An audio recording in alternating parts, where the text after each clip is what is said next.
Penvision TV presents.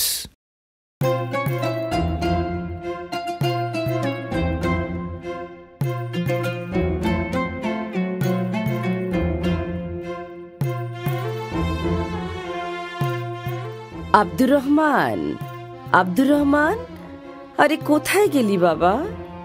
একটু এদিকে আয় তো। না, একা একা পারছি না আর এই মেষগুলোকে সামলাতে। বাইরের শুকনো কাঠগুলো পড়ে আছে, ওগুলোও তো আনা দরকার। বেলা যে পড়ে এলো। এই তো আম্মা, দিন, আমাকে দিন।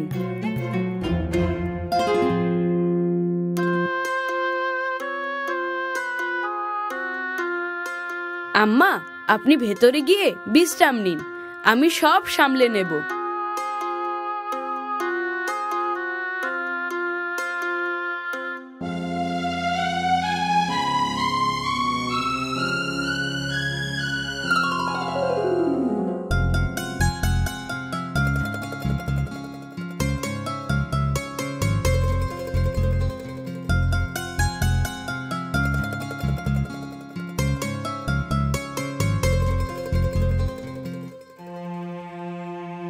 আম্মা আসেন, বিসমিল্লাহ করি। তুমি শুরু করো বাবা, আমার তেমন খিদে নেই।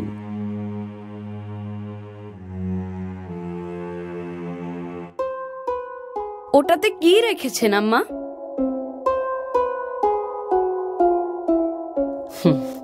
রেখেছি আমার স্বপ্ন। স্বপ্নও কি সিন্ধুকে রাখা যায় নাকি? যায় যায়, তুমি বড় হলেই বুঝতে পারবে। আচ্ছা ঠিক আছে, বড় হলেই বুঝবো। এবার আসুন, আমাকে খাইয়ে দিন। পাগল ছেলে আমার, বড় আর হবি কবে?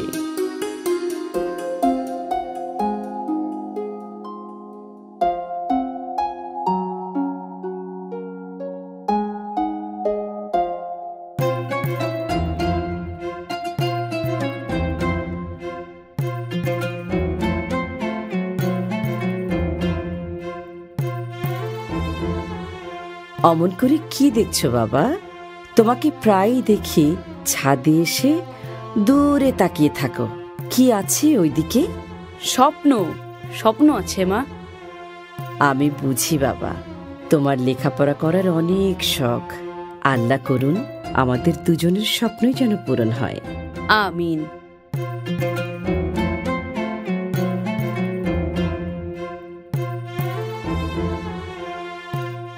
আম্মা, বাগদাদ কি অনেক দূরে? সেখানে নাকি অনেক বড় বড় ওস্তাদ আছেন, আমিও সেখানে যেতে চাই।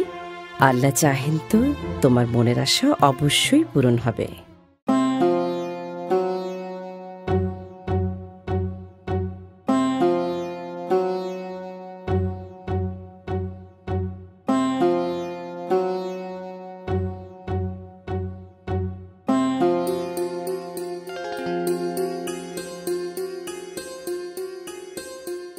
বড় মেহেরবানি আল্লাহর, আমাকে একটা সোনার ছেলে দান করেছেন। অন্য ছেলেরা যেখানে পড়াশোনাই করতে চায় না, সেখানে আমার আব্দুর রহমান কিনা।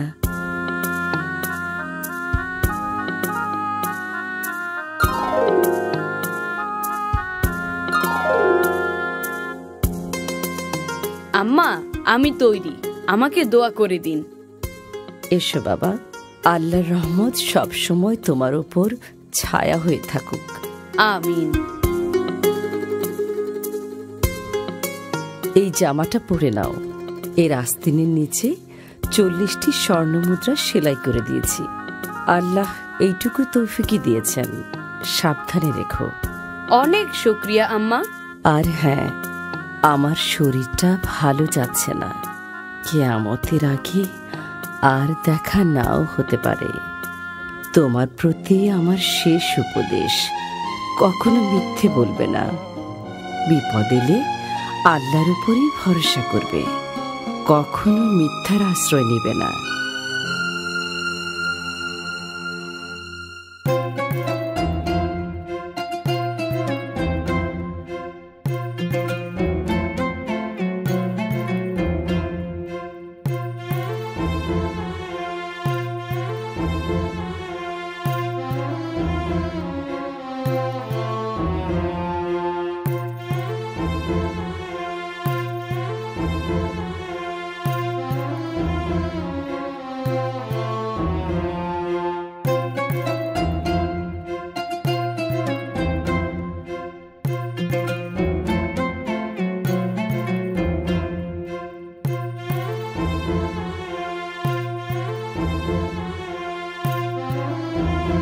সবাই তো মনে হয় আরাম করে ঘুমাচ্ছে।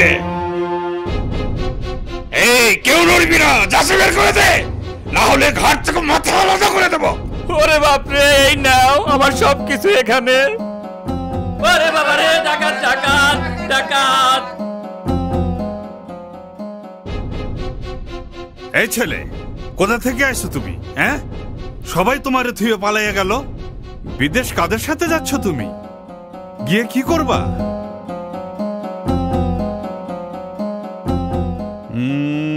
বোবা নাকি ছেলেটা? কথা কয় না দেখি।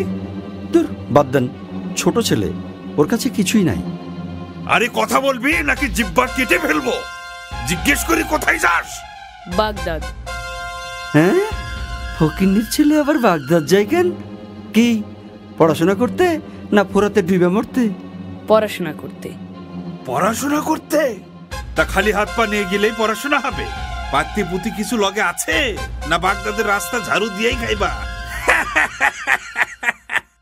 ওকে ভালো করে চেক করেন, খালি হাতে তো আর কেউ বিদেশ যায় না।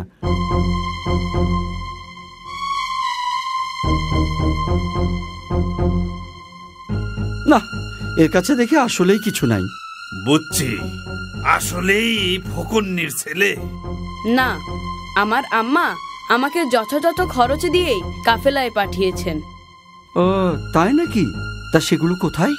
এরে সর্দারের কাছে নিয়ে চল। তাই চলেন।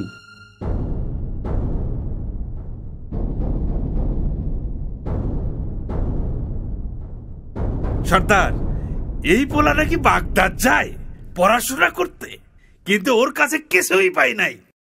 হয়তো কিছুই নাই, বড়দের সঙ্গে যাচ্ছিল। আছে ওস্তাদ, আছে। ও নিজে বলছে ওর কাছে অনেকগুলো স্বর্ণমুদ্রা আছে।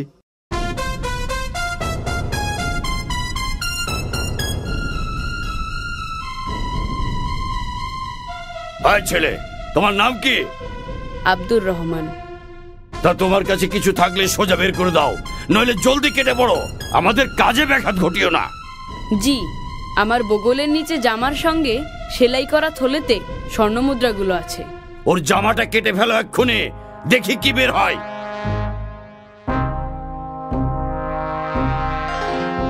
পেয়েছি সর্দার, 40টা খাঁটি স্বর্ণের মুদ্রা।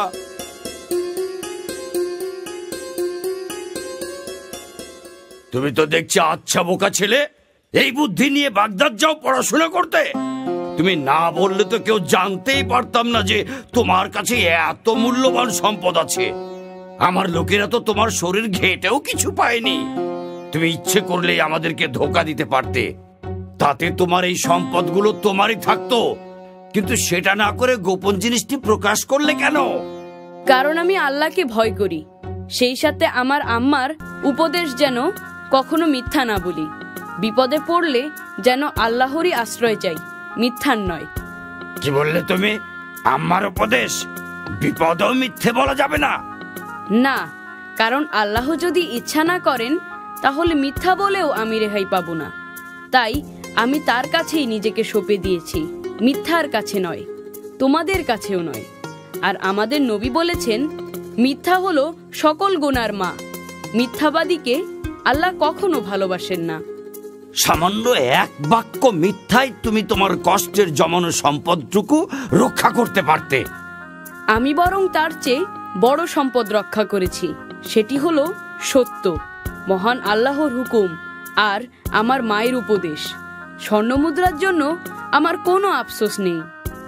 সত্যের চর্চায় এতটাই নির্ভীক এই বালক, এই সাহস, এই ভরসা সে কোথা থেকে পেল? কত বড় সাহস! সর্দারের মুখে মুখে কথা! তোর ঘাড় থেকে মাথাটা নামিয়ে দেবো আজ। থামো! কাল কিয়ামতে মহান রবের সামনে আমাকে মিথ্যাবাদী হিসেবে দাঁড়াতে হবে না।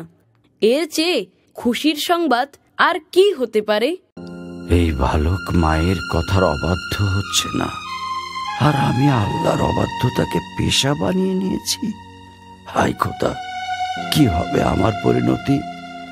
আমাকেও তো একদিন মরতে হবে। কাল কিয়ামতে আল্লাহ যখন জিজ্ঞেস করবেন দুনিয়াতে আমাকে লুটপাট করার জন্য পাঠানো হয়েছিল কিনা, তখন আমি কি জবাব দেব? আমাকে তুমি ক্ষমা করে দাও বাবা, ক্ষমা করে দাও। আজ তুমি আমার চোখ খুলে দিয়েছ। কত শত মানুষকে আমি লুণ্ঠন করেছি, তাদেরকে পথে বসিয়েছি, পদে পদে আল্লাহর হুকুমের অবাধ্য হয়েছি। তুমি আমাকে সঠিক পথে তুলে দাও। সঠিক পথে তুলে নেবেন আল্লাহ, ক্ষমাও করবেন আল্লাহ।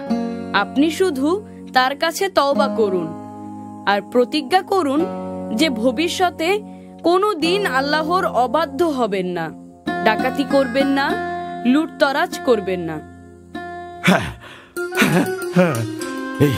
এই আমি তওবা করছি, আর কোনোদিন পাপ কাজে নিজেকে নিয়োজিত করব না।